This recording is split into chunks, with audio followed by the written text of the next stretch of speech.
সেই ঋণ আমরা সারা জীবন ভুলতে পারবো না বাবা। এসব কি বলছেন আপনি? আমার কাছে আবার আপনাদের কিসের ঋণ? ঋণী তো আমি আপনাদের সকলের কাছে,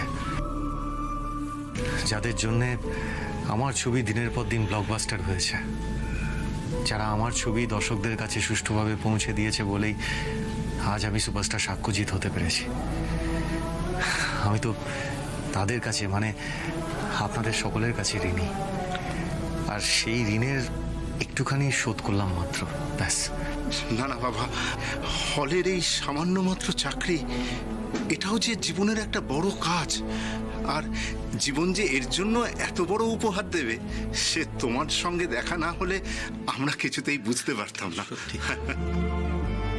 এতটা ভালোবাসা আমারও যে প্রাপ্য সেটাও তো আমি জানতাম না, তাই না?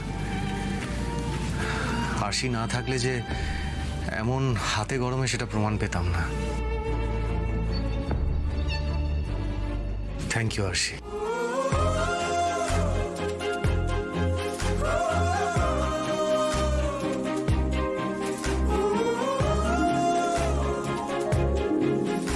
আচ্ছা, এবার আমাদের বেরোতে হবে।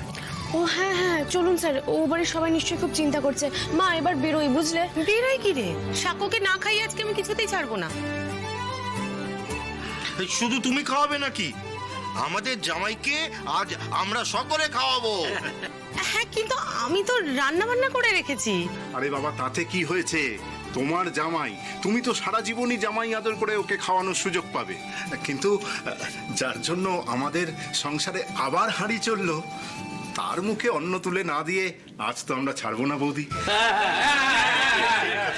একেবারে ঠিক কথা। আজ সবার বাড়ি থেকে সাক্ষ্যজিতের জন্য একটা করে পদ আসবে। হ্যাঁ, সাক্ষ্যজিৎ আমাদের কাছে ভগবান, ওকে উৎসর্গ করে তবেই আমরা অন্ন জল